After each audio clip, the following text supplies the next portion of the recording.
আসসালামু আলাইকুম ওয়া রাহমাতুল্লাহি ওয়া বারাকাতুহু। আলহামদুলিল্লাহ ওয়াসসালাতু ওয়াসসালামু আলা রাসূলিল্লাহ ওয়া আলা আলিহি ওয়া আসহাবিহি ওয়া মান ওয়ালাহ। প্রিয় দর্শক, আপনাদের সবাইকে স্বাগত জানাচ্ছি আমাদের আজকের আলোচনায়। আমরা আজকে ঈদ উল আজহা প্রসঙ্গে কথা বলবো ইনশাআল্লাহ।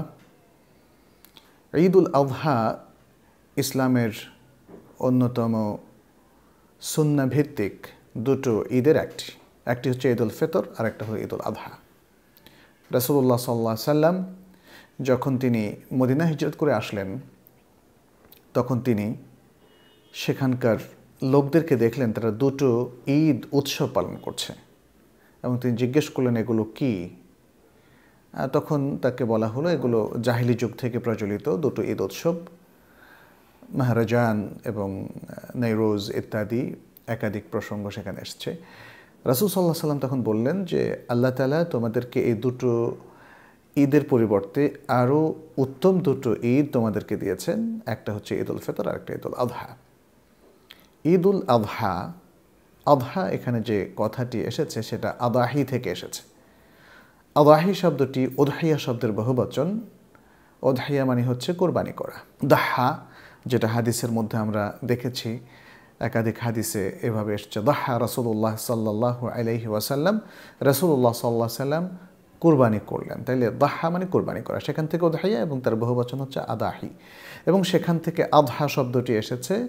ফলে যেই ঈদে কোরবানি করা হয় সেটি হচ্ছে ঈদ উল আজহা, এবং যেই ঈদে কিছু খেয়ে রোজা ভাঙা হয় সেটি হচ্ছে ঈদ উল ফিতর। অর্থাৎ যেহেতু রমাদানের সিয়াম সাধনার পরে ইফতার করার মধ্য দিয়ে বা ফিতরের মধ্য দিয়ে এই উৎসবটা শুরু করা হয়, জন্য সেটি হচ্ছে ঈদ উল ফিতর। যাই হোক, আমরা এখানে বেশ কয়েকটা পয়েন্ট আপনাদের সামনে তুলে ধরব প্রিয় দর্শক।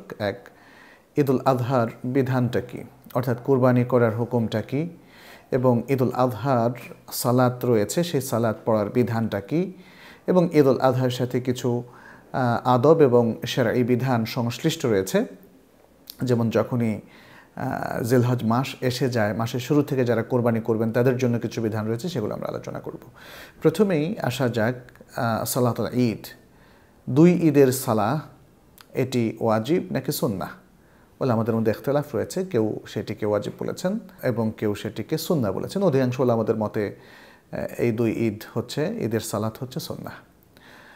আর ঈদুল আজহাতে কোরবানি করা, এখানেও আমরা দেখতে পাচ্ছি আমাদের দুটো অভিমত রয়েছে। একটি অভিমত হচ্ছে ঈদুল আজহার কোরবানি এটি ওয়াজিব, যারা সামর্থ্যবান তাদের জন্য। ইমাম আবু হানিফা রাহিমাহুল্লাহ এবং আরও কয়েকজন ইমাম এই মতের পক্ষে তাদের মত ব্যক্ত করেছেন। আমরা ইনশাল্লাহ তাদের যে দলিলটি আছে, কিছু হাদিস আমরা বর্ণনা করব, সেই দলিলটিও সেখানে এসে যাবে।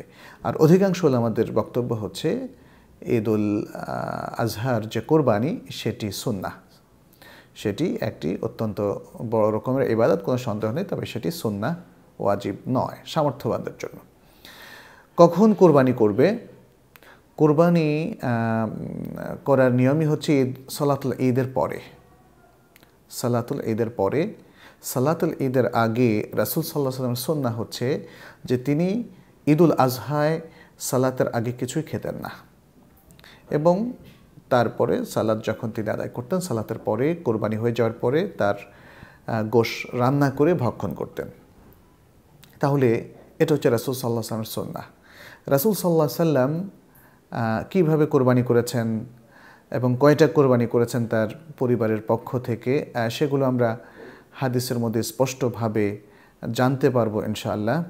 প্রিয় দর্শক, আমরা আশা করছি আমাদের এই যে বিভিন্নমুখী মাসালা কোরবানির সাথে রিলেটেড, সেটা আমরা পরবর্তী আরেকটি পর্বে আপনাদের সামনে তুলে ধরব।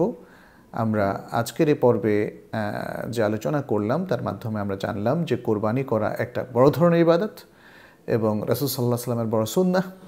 তিনি হজে যখন গিয়েছিলেন তখনও কোরবানি করেছিলেন, তিনি মদিনায় যখন ছিলেন তখনও কোরবানি করেছিলেন, এবং তিনি উম্মাহকে কোরবানি করতে উদ্বুদ্ধ করেছেন। অতএব ঈদুল আজহা উপলক্ষে আসুন আমাদের প্রত্যেকেই এই কুরবানি আমাদের সামর্থ্য অনুযায়ী করার আমরা চেষ্টা করি। আল্লাহ আমাদের সবাইকে তৌফিক দান করুন। আপনাদের সবাইকে ধন্যবাদ জানিয়ে আজকের মতো আমরা আলোচনা এখানে শেষ করছি। আসসালামু আলাইকুম ওয়া রাহমাতুল্লাহি ওয়া বারাকাতুহু।